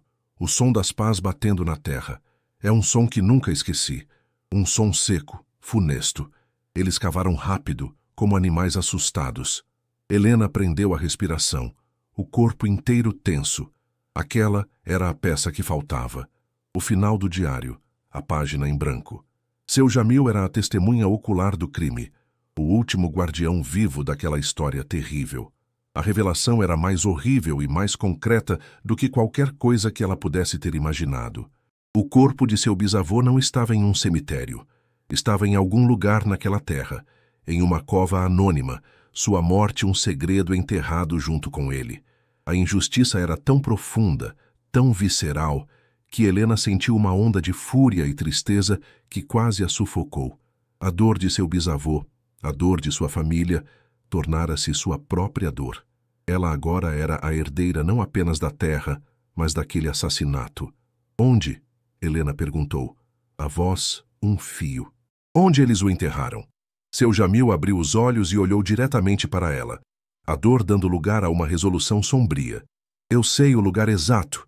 Eles o enterraram na divisa das terras, perto do velho Jequitibá, a maior árvore de toda a região.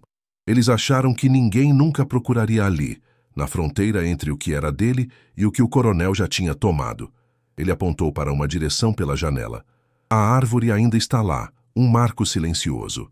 Um túmulo sem nome, a localização. A prova final, o corpo. Com o diário, os mapas e o testemunho de seu Jamil, ela tinha tudo. A história estava completa. Mas a revelação, em vez de trazer alívio, trouxe um perigo ainda maior. O segredo de Jamil era o motivo pelo qual Arthur Valadares não podia, de forma alguma, deixá-la viver. Se ele suspeitasse que ela sabia de algo, ele não hesitaria. A ameaça não era mais sobre a terra. Era sobre silenciar a última testemunha e a herdeira da verdade. O velho Jequitibá era ao mesmo tempo a chave para a justiça e o alvo em suas costas. Você tem que sair daqui, disse Jamil, a voz urgente, tirando-a de seus pensamentos sombrios. O Arthur não é o coronel, mas o sangue é o mesmo. A ganância é a mesma. Ele é mais perigoso porque é mais esperto, tem a capa de homem de negócios, de doutor. Se ele te ameaçou, é porque já desconfia de alguma coisa. Ele não vai parar.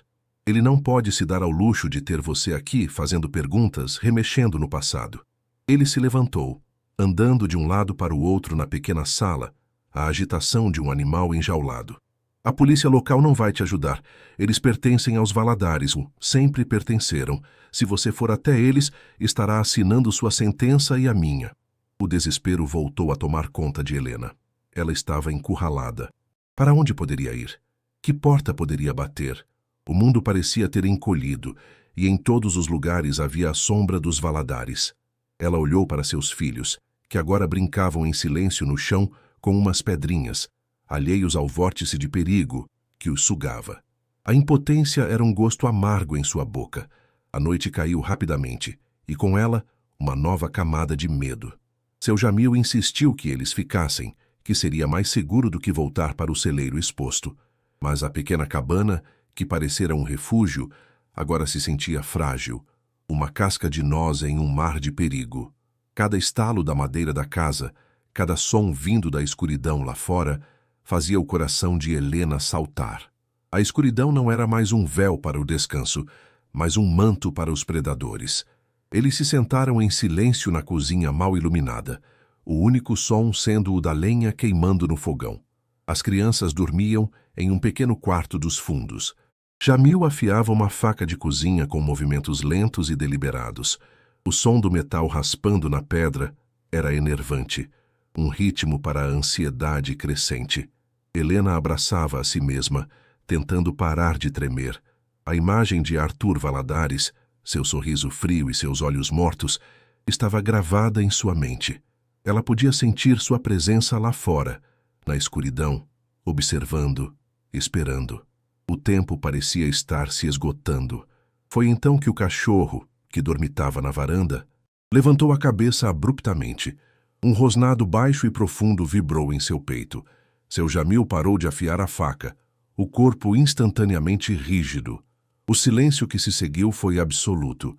Eles prenderam a respiração, os ouvidos atentos à noite, e então eles ouviram. Primeiro, um som distante, o ruído de um motor cansado vindo pela estrada de terra. Não era a caminhonete de luxo de Arthur. Era algo mais pesado, mais barulhento. O som se aproximou e parou. Não perto da casa de Jamil, mas mais adiante, na direção do celeiro.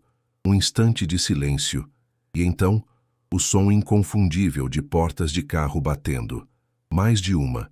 O cachorro começou a latir, um latido frenético, desesperado, que cortou a noite como um alarme de incêndio.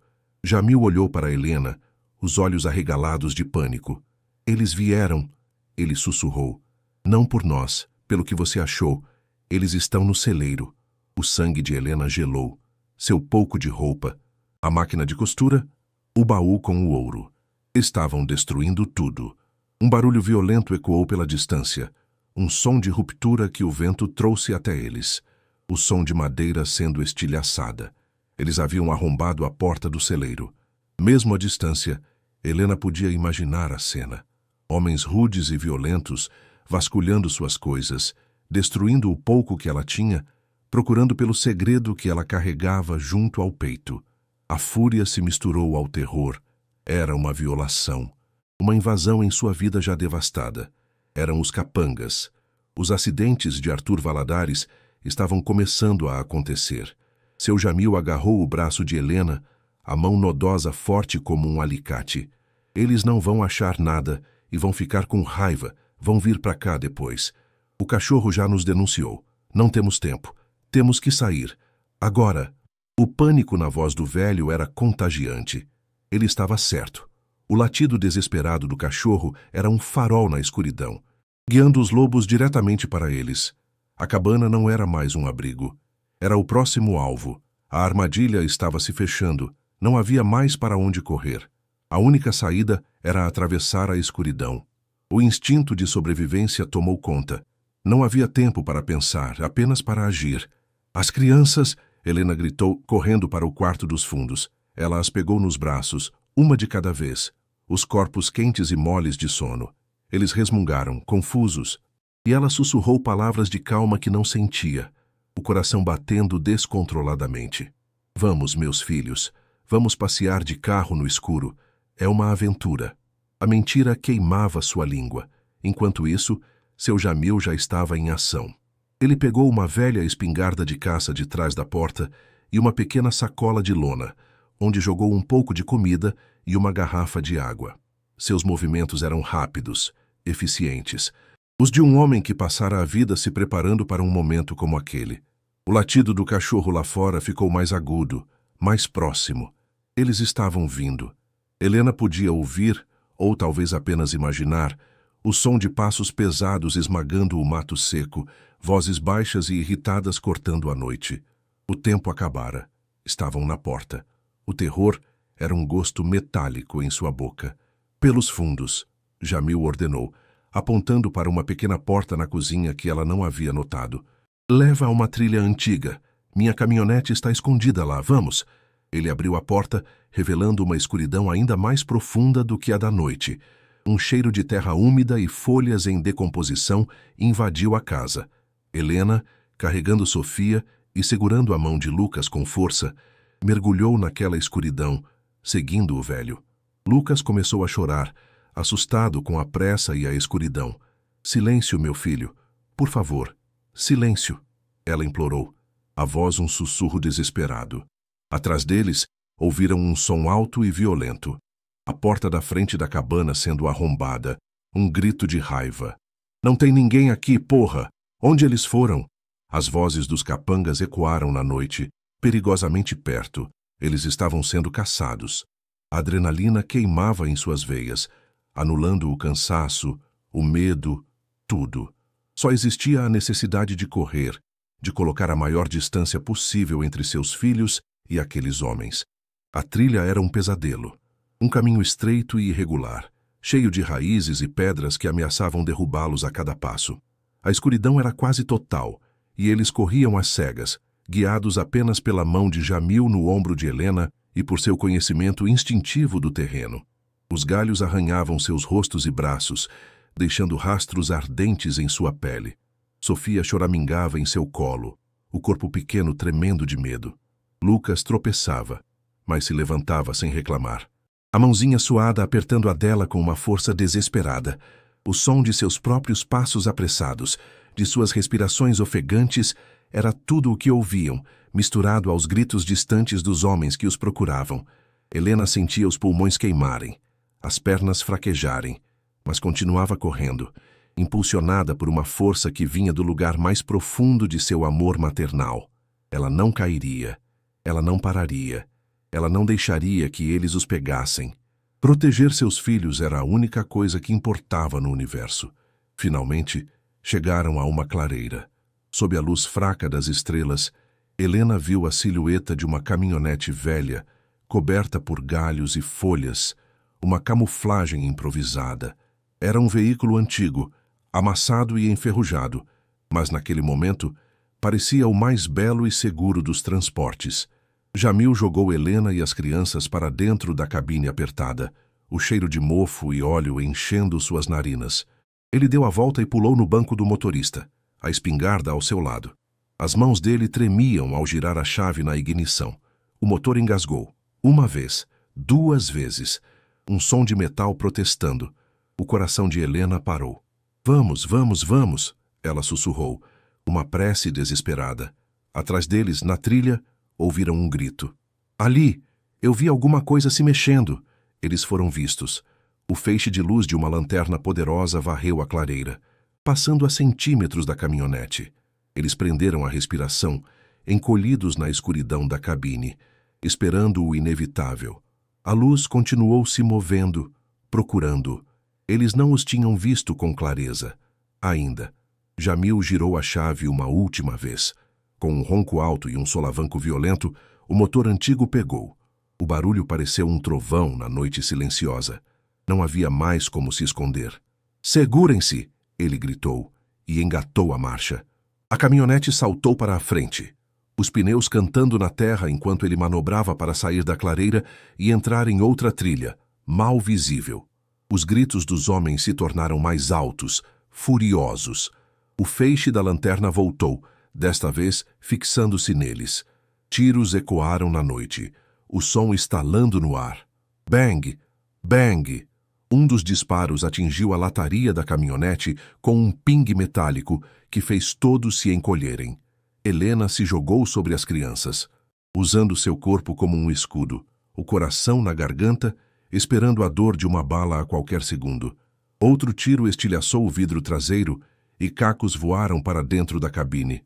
Sofia gritou de terror. A caçada havia começado. Não era mais uma ameaça velada. Era uma tentativa de assassinato a céu aberto, na escuridão da noite. O jogo mudara para sempre. A caminhonete velha sacolejava e rangia, um animal ferido correndo pela vida na escuridão.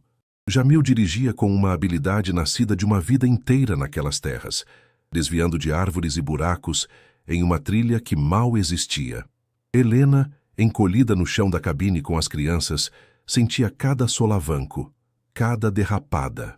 O cheiro de pólvora e o frio que entrava pelo vidro quebrado eram a prova da realidade aterrorizante de sua situação.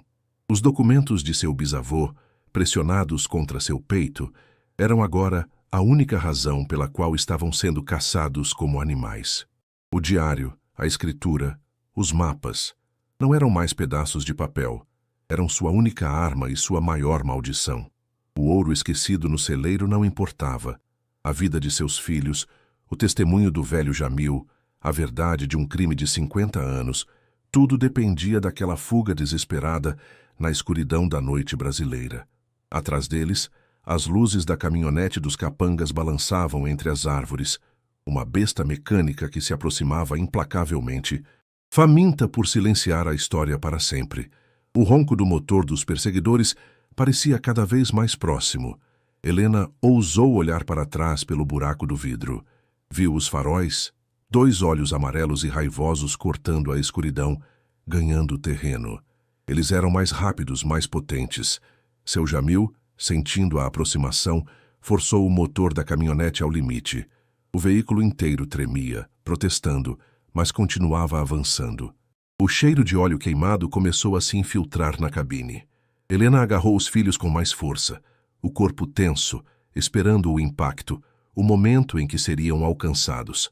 A floresta passava por eles, como um borrão escuro e ameaçador. Cada árvore era um obstáculo potencial. Cada curva, um risco de capotar. A adrenalina era tão intensa que o mundo parecia se mover em câmera lenta e, ao mesmo tempo, em uma velocidade vertiginosa. O som do motor inimigo era um tambor constante, marcando o ritmo de sua possível morte. A pergunta não era mais se seriam pegos, mas quando. A noite, que antes fora uma aliada para a fuga, agora era uma cúmplice da caçada, escondendo o caminho à frente.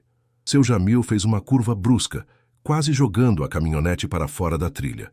Ele apontou para a frente. O rio. Se conseguirmos atravessar a ponte velha, podemos ter uma chance. Eles não conhecem o atalho do outro lado. A ponte. Uma estrutura de madeira antiga e precária que Helena vira de longe durante o dia. A esperança e o terror lutaram dentro dela. A ponte era a salvação ou a armadilha final. A estrutura poderia não aguentar o peso.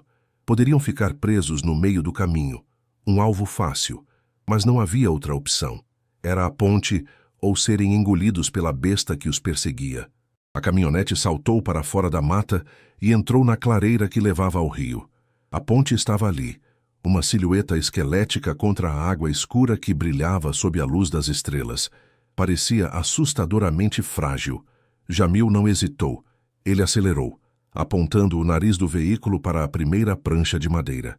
O som dos pneus na madeira oca foi um baque surdo, o começo da travessia mais perigosa de suas vidas, com o rugido do inimigo ecoando logo atrás.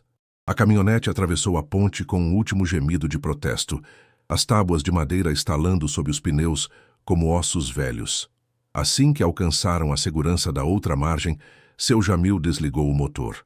O silêncio que se abateu foi ensurdecedor, quebrado apenas pelo som ofegante das respirações deles, pelo choro baixo de Sofia e pelo ruído do rio correndo indiferente na escuridão. O cheiro de pólvora e de mata úmida impregnava o ar frio da cabine. Helena sentia cada músculo de seu corpo tremer, uma reação tardia ao terror da perseguição. Atrás deles, na outra margem, as luzes dos perseguidores desapareceram, engolidas pela floresta. Estavam seguros, por enquanto. Eles não conhecem este lado, sussurrou Jamil, a voz rouca de esforço. Mas não podemos ficar aqui. A polícia de Vila das Pedras é deles. Ele olhou para Helena, os olhos velhos brilhando com uma determinação feroz na penumbra. Eu tenho umas economias, da vida inteira. Vamos para a capital. Conheço um nome. Um procurador, Dr. Alencar. Dizem que ele é um homem honesto que caça os grandes, os de colarinho branco, os grileiros. É nossa única chance. A ideia era aterrorizante, mas era a única que existia. A promessa frágil de um nome em uma cidade distante era o único fio de esperança ao qual podiam se agarrar. O velho frágil ao seu lado se transformara em um general, e sua guerra estava apenas começando. A viagem para a capital foi um borrão de medo e exaustão. As economias de Jamil, um maço de notas amareladas guardado em uma lata de biscoitos, mal deram para o combustível e para alguns pães secos que eles comeram em silêncio na beira da estrada. Cada carro que passava era uma fonte de pânico. Cada farol no retrovisor fazia o coração de Helena disparar, a certeza de que os homens de Valadares os haviam encontrado. Ela se sentia uma fugitiva, suja, com as roupas rasgadas e cheirando a fumaça e medo. As crianças, exaustas, dormiam um sono agitado no banco e Helena os observava, sentindo o peso da responsabilidade esmagar seus ombros. O diário e os documentos, escondidos sob a blusa, eram um volume incômodo contra sua pele, um lembrete constante do perigo que corriam e da história que ela carregava. Quando as primeiras luzes da cidade grande surgiram no horizonte, uma mancha alaranjada e disforme, ela não sentiu alívio, mas sim uma nova onda de ansiedade. Estavam entrando em uma selva diferente, de concreto e indiferença, onde eram ainda menores e mais insignificantes. Um peixe pequeno nadando em direção a um oceano de tubarões, com apenas a palavra de um velho como mapa. O prédio da Procuradoria da República era um monstro de vidro e concreto, frio e imponente. Parecia um templo de um deus severo e inacessível. Helena, Jamil e as duas crianças, sujos da estrada e com as roupas amassadas, eram uma mancha de desordem humana na esterilidade polida do saguão. Os seguranças os olharam com desconfiança, suas expressões endurecidas pela rotina. O cheiro do lugar era de produtos de limpeza e ar-condicionado, um contraste brutal com o odor de terra e mofo que eles traziam consigo. Temos que falar com o Dr. Alencar. É urgente, disse Jamil ao recepcionista, a voz firme apesar da fragilidade de sua aparência. Foram instruídos a esperar. Sentaram-se em cadeiras de plástico duro, sob a luz fria de lâmpadas fluorescentes que expunham cada marca de sujeira em suas peles. Cada minuto de espera era uma tortura. Helena sentia um nó no estômago. E se tivessem vindo em vão? E se o procurador se recusasse a ouvi-los? A esperança era uma chama tão frágil e o vento gélido da burocracia ameaçava apagá-la com um único sopro de indiferença. Era o poder dos Valadares contra a palavra de uma costureira e um velho peão. A batalha parecia perdida antes mesmo de começar. Finalmente, foram chamados. A sala do Dr. Alencar era espaçosa, com uma grande janela que dava para o caos da cidade. Ele era um homem de meia idade, com um rosto cansado, mas olhos que transmitiam uma inteligência aguda e impaciente. Ele os observou entrar, sua expressão um misto de ceticismo e curiosidade. Seu Jamil, o senhor disse que era um assunto de vida ou morte, disse ele, a voz grave. Sem dizer uma palavra, Helena se aproximou da mesa de mogno polido e, com as mãos trêmulas, depositou sobre ela o conteúdo de sua herança, o diário de capa de couro rachado, os mapas amarelados e quebradiços, a escritura original com seu selo desbotado. Os documentos pareciam relíquias frágeis e fora de lugar naquele ambiente moderno. Dr. Alencar ergueu uma sobrancelha. Ele pegou o diário primeiro, abrindo-o com o cuidado de um historiador. Helena começou a falar, a voz falhando no início, mas ganhando força à medida que contava a história de seu bisavô, da ganância do coronel, da ameaça de Arthur, da fuga na noite anterior. O procurador não a interrompeu. Seus olhos, antes céticos, agora estavam fixos nas páginas, a expressão endurecendo a cada palavra que ela dizia, a cada frase que ele lia. Quando Helena terminou, um silêncio pesado preencheu a sala. Dr. Alencar folheou os mapas e a escritura, comparando-os, a mente trabalhando visivelmente. Ele então se virou para seu Jamil, que permanecera em pé, quieto como uma estátua. E o senhor, seu Jamil? O senhor confirma essa história? O velho deu um passo à frente. O peso de mais de 50 anos de silêncio parecia curvar seus ombros. As lágrimas que ele segurara por tanto tempo agora brotaram livremente de seus olhos velhos e cansados. Sua voz, quando falou, era um sussurro rouco, carregado de uma dor que o tempo não conseguira curar. Eu não confirmo, doutor. Eu vi. Ele começou a narrar. A memória daquela noite terrível de 1968, fluindo dele como um rio represado que finalmente rompe sua barragem. Ele descreveu os gritos, o som surdo do golpe, o silêncio que se seguiu. Ele descreveu o medo que o paralisou, o cheiro da terra sendo cavada. E então, ele estendeu um dedo trêmulo e tocou em um ponto no mapa antigo que estava sobre a mesa. Foi aqui. Eles o enterraram aqui, perto do grande Jequitibá, na divisa. Eu nunca esqueci, nunca. O corpo do meu patrão, João Batista, está lá. As palavras de Jamil pairaram no ar, mudando tudo. Não era mais a história de um diário, era o testemunho ocular de um assassinato e da ocultação de um cadáver. Dr. Alencar levantou-se lentamente, a expressão agora uma máscara de fúria contida e determinação gelada. Ele caminhou até a janela, olhando para a cidade lá embaixo, mas sua mente estava a quilômetros de distância, naquelas terras manchadas de sangue. Grilagem de terras baseada em assassinato, ocultação de cadáver, formação de quadrilha, e agora tentativa de homicídio e coação de testemunha, ele murmurou para si mesmo, listando os crimes como um médico diagnosticando uma doença terminal. Ele se virou para Helena e Jamil. Vocês ficarão sob proteção da Polícia Federal a partir deste momento. Ninguém mais vai tocar em vocês.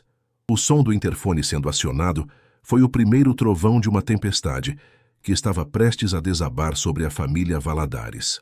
A máquina da justiça, lenta e pesada, finalmente começara a se mover, impulsionada pelo testemunho de um velho peão e pela coragem de uma mãe desesperada. A voz de um fantasma, depois de 5 décadas de silêncio, finalmente seria ouvida em um tribunal. A operação começou antes do amanhecer. Um comboio de veículos descaracterizados da Polícia Federal moveu-se silenciosamente pelas estradas de terra, o oposto exato da abordagem barulhenta e arrogante dos capangas. Eles chegaram à fazenda Valadares como fantasmas na névoa da manhã.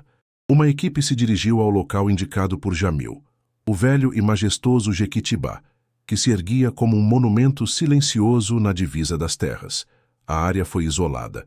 Georradares foram usados, detectando uma anomalia no solo. A escavação começou com uma precisão cirúrgica, muito diferente da pressa brutal dos assassinos décadas antes. Helena e Jamil observaram de longe, de dentro de um carro da polícia, o coração de Helena batendo em um ritmo doloroso. Cada pá de terra removida era uma batida. Horas se passaram. O sol subiu, escaldante. E então, um dos agentes fez um sinal. A escavação manual começou, com pincéis e pequenas ferramentas. Primeiro, um pedaço de tecido apodrecido. Depois, o contorno inconfundível de um osso humano. O passado, literalmente, estava sendo desenterrado. O grito silencioso de João Batista finalmente encontrou o ar, e a verdade, enterrada por tanto tempo, veio à luz. Com a confirmação do corpo, a prisão foi decretada. Os agentes federais não foram à fazenda, mas sim ao escritório de Arthur Valadares na capital, um arranha-céu de vidro espelhado que simbolizava seu poder e sua distância da terra suja de onde viera sua fortuna. Eles o encontraram em meio a uma reunião, falando sobre projeções de lucros e expansão de mercado. A chegada dos agentes foi discreta, mas paralisou a sala. Arthur, ao ver o mandado de prisão, tentou manter a compostura. Seu rosto empalideceu, a máscara de homem de negócios respeitado se rachando para revelar o pânico por baixo. Isso é um absurdo, um engano. Meus advogados... As palavras morreram em sua garganta quando ouviu a acusação. Arthur Valadares, o senhor está preso sob suspeita de ocultação de cadáver, formação de quadrilha e coação no curso do processo. Crimes relacionados ao desaparecimento e assassinato de João Batista em 1968. O nome de João Batista, um fantasma que ele pensava estar enterrado para sempre, foi a bala que o derrubou. O som metálico e seco das algemas, se fechando em seus pulsos, ecoou na sala silenciosa. O ponto final de um império construído sobre ossos e mentiras. A justiça, embora tardia, foi completa. Com o diário, a escritura original, o corpo como prova material e o testemunho irrefutável de seu Jamil, o caso era incontestável. Arthur Valadares foi condenado e o império de soja, construído sobre a grilagem, desmoronou. As investigações revelaram décadas de corrupção, envolvendo políticos e policiais locais. A terra, vasta e fértil, foi legalmente reconhecida como herança de Helena, e o ouro, aquele tesouro escondido no desespero, foi liberado. Não era mais um fundo de guerra, mas um capital para a reconstrução. Helena não vendeu a terra. Ela voltou para ela não como uma fugitiva, mas como sua legítima dona. A primeira coisa que fez foi demolir o celeiro podre, o símbolo de sua antiga miséria. No lugar, ela começou a construir uma casa. Uma casa de verdade, com fundações sólidas, janelas amplas e um telhado que não deixava entrar nem a chuva, nem o medo. O som que agora ecoava pela propriedade não era o uivo do vento na podridão, mas o barulho de martelos e serras, o som da vida sendo construída, tijolo por tijolo, sobre o alicerce da justiça finalmente conquistada. Um ano depois, A cena era irreconhecível. No lugar onde Helena chorara de desespero, agora se erguia uma varanda de madeira clara, com vasos de flores coloridas. O cheiro não era mais de mofo, mas de terra molhada e de um bolo de fubá assando no forno. Sentada em uma cadeira de balanço, Helena observava Lucas e Sofia correndo e rindo no quintal gramado. Seus gritos de alegria, a música mais doce do mundo. A fome que antes os atormentava era uma memória distante. Na cozinha, uma mesa estava posta para o jantar, farta com vegetais colhidos da horta que ela mesma plantara, e com o frango criado em seu próprio galinheiro. A velha máquina de costura estava em um canto da sala, mas agora era usada para fazer vestidos floridos para Sofia e remendar os joelhos das calças de Lucas. Um ato de amor, não de sobrevivência. Ela sentia o calor do sol em seu rosto e a paz em seu coração, uma paz que ela pensou que nunca mais sentiria. Ela finalmente estava em casa, em um lar construído não apenas com tijolos, mas com a coragem de lutar e a força de suas raízes. O ciclo de dor de sua família estava, enfim, quebrado. Ao entardecer, Helena caminhou até o ponto mais alto de sua propriedade, o mesmo lugar onde o velho Jequitibá se erguia, agora um memorial silencioso. O sol poente pintava os campos de um dourado intenso, a mesma cor do tesouro que iniciara tudo, mas que agora simbolizava algo muito mais valioso: paz, redenção e futuro. Ela sentiu a solidez da terra sob seus pés, a herança de seu bisavô finalmente em paz, seu sacrifício honrado. A promessa fora cumprida. A história de Helena prova que, mesmo na escuridão mais profunda, a semente da justiça pode encontrar uma fresta para florescer, e que a coragem de uma única pessoa pode, de fato, reescrever a história. Se você se emocionou com essa jornada de superação e acredita que a voz dos esquecidos precisa ser ouvida, inscreva-se agora em nosso canal e ative as notificações. Existem muitas outras histórias de luta e redenção esperando para serem contadas, e você não vai querer perder nenhuma delas.